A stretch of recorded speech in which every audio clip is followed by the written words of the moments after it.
Hey you all, Carpetbagger here, coming to you live from the South, or specifically Durham, North Carolina. And I am in front of the Duke Tobacco Museum. There's also some farming stuff in the back, some tobacco farm buildings. So we're gonna check this out. I hear there's some pretty interesting things within, so follow me.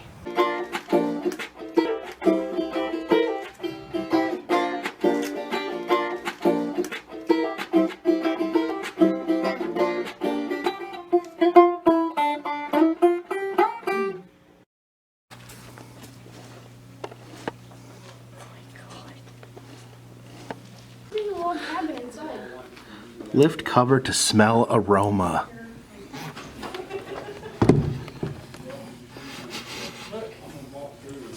Nope. This is pure insanity here. This is a replica of the Liberty Bell, but it's made completely out of tobacco. It's kind of disgusting. It says it's enough tobacco to make 150,000 cigarettes. Oh, it can give you cancer just by ringing it. If you ring it, everyone in the area gets cancer. Perique, the champagne of tobacco.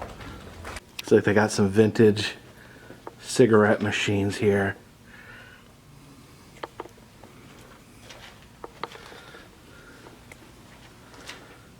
Is this a cigarette machine? Oh, yeah. And pipes. What's that? Spittoons and pipes? Oh yeah, these are crazy pipes. That one's a train. You can smoke it and it looks like there's little puffs of smoke tooting out of it. That's the wall of spittoons over here. It's kind of gross. People spit in these. Now here's some more fancy spittoons. You could spit into a turtle if you want. It's Chesterfield. Here's one of our Tobacco Land reporters calling on tobacco farmer Morris Chandler in Tabora, North Carolina. Mr. Morris Chandler? Yes? May I talk to you just a moment? I guess whatever's supposed to happen over here doesn't work. Yeah, what's that guy? What's in his hand? Is that a fly swatter? Here's the truth. You take this pack of Chesterfield. It smells mild.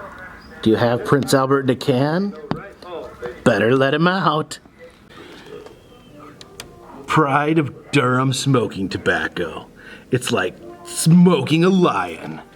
Oh, here's a sculpture made out of cigarette machine parts.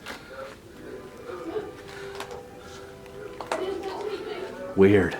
If the sacker misses the bag jack can be stopped by a foot-operated brake. Tying mechanism invented by John Thomas Dalton.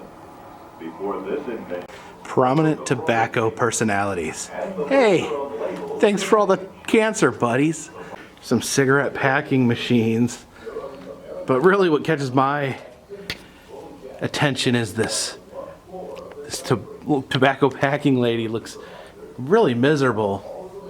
Rolling these cigarettes right here, and this guy right here looks pretty depressed as well.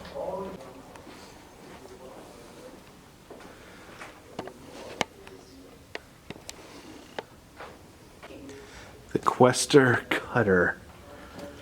Look at this fellow right here. He has a really horrifying gaze.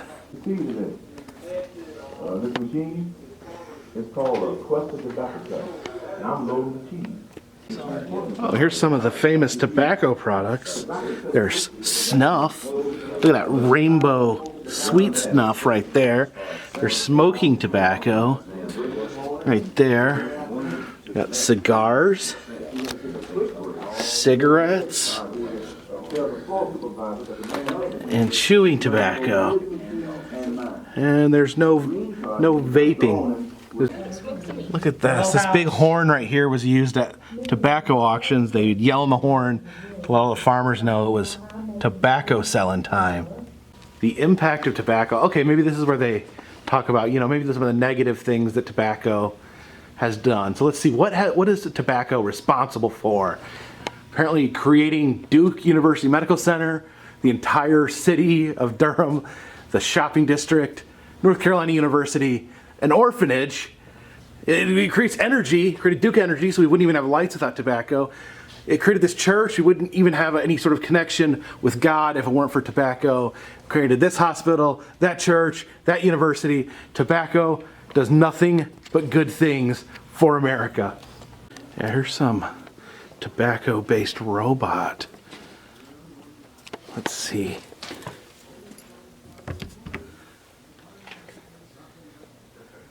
Is he gonna move? Is he broke? Ah! Oh my God. Hi there. How are you folks today? What brings you out here in the hot sun? I reckon you want to know something about tobacco farming. Well, the best way to describe tobacco farming is to call it a 13-month crop. You've caught me in the middle of priming, or harvesting. The bottom leaves ripen first. You can see that we're pulling those now. And later in the summer, we'll move on up the plant till all that's left is a field full of tobacco stalks. Well, if you folks will excuse me, I gotta get back to work. If I keep talking, this 13-month crop won't even make it to the curing barn.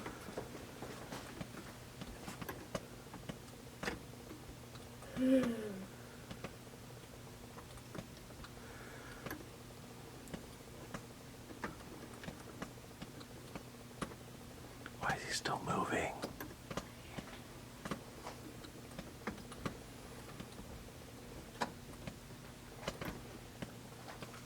Why is it still moving? I don't know. It's horrifying.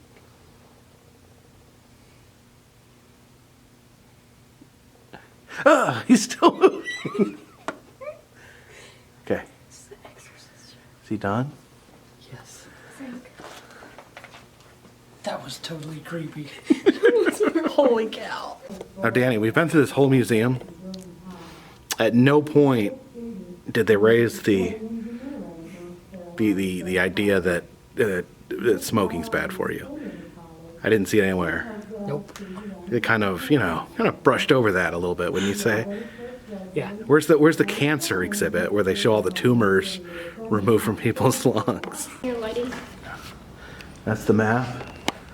There's buildings, building, then there's some crops. Guess this is the tobacco pack house. Guess you can sneak into the basement. Well, it's a mucky swamp in there, so I guess you don't.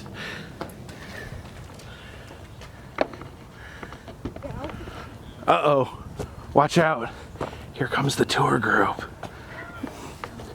Moth called the Carolina Sphinx moth lays its eggs on the tobacco at night, and the larvae or the worms are about this long. They're about as big around as your finger. They have a little horn and little white stripes. And guess what? When I was, how old are you, young man? When I was 8, 9, 10, 11, you know what one of my jobs was? Going through the field and pulling those worms off and stomping them. Here is the tobacco factory where I guess they did something to turn tobacco into something else. Let's take a look in there. Not a whole lot going on in there. Just some tobacco props and whatnot. I guess this is the historic Duke House. Guess they made a bunch of tobacco, founded a college, and you know, all that good stuff. Let's have a peek in their windows.